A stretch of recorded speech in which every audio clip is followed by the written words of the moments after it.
When multiple siblings inherit a house, such as a family home or a vacation home, during a trust or estate administration, they don't always agree on what to do with the property.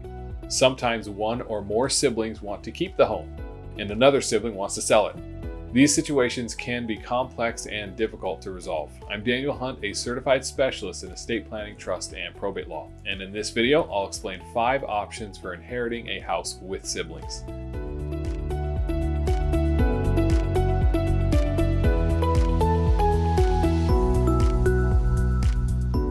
If all the siblings inherit the property equally and the siblings agree to share ownership, you'll need to decide how to hold title on the inherited home.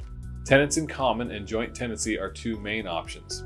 If the title is held as tenants in common, each sibling holds interest in the property, which can be divided equally or in different percentages. All owners on title have a claim, so no single individual can claim ownership.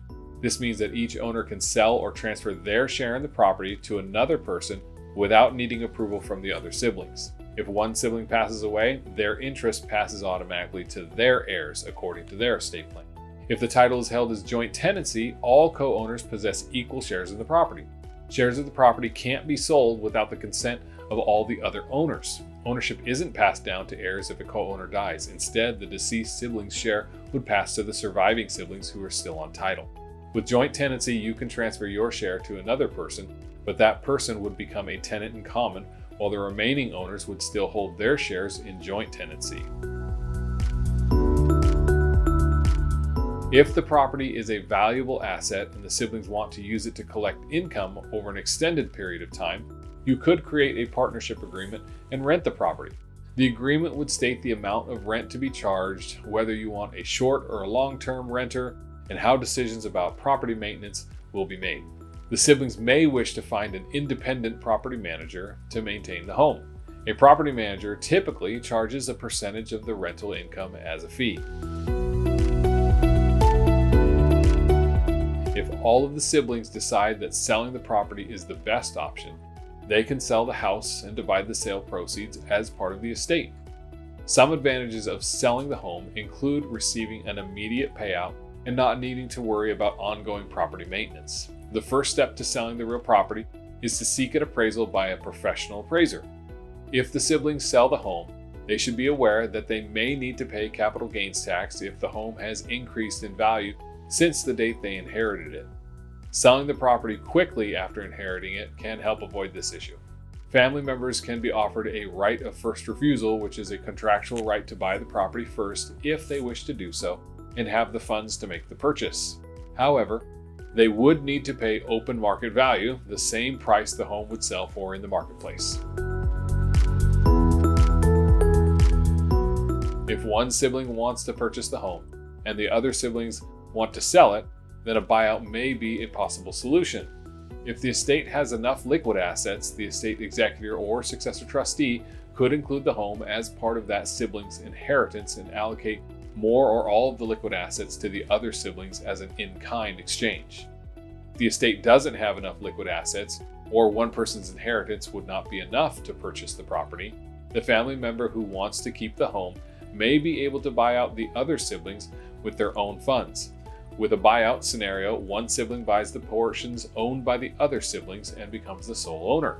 A buyout process usually consists of these 6 steps. Get an appraisal to determine the home's fair market value. Add up any debts against the home and subtract them from the appraisal value. Divide the final amount by the number of siblings to determine each person's share. Get funding to cover the other siblings' shares. Buy out siblings and transfer the legal ownership. Transfer utilities and insurance into the new owner's name. If the sibling who wants to buy the home doesn't have sufficient cash to buy out the other siblings, they may seek an inheritance, trust, or probate loan. These types of loans often carry high interest rates, but the buyer could refinance to a mortgage with a lower interest rate later on. Other potential options may include cash-out refinancing, a home equity loan, or creating a private arrangement with the siblings to repay the loan. If the siblings cannot agree on what to do with the home, a last resort would be to file an action to partition the real property.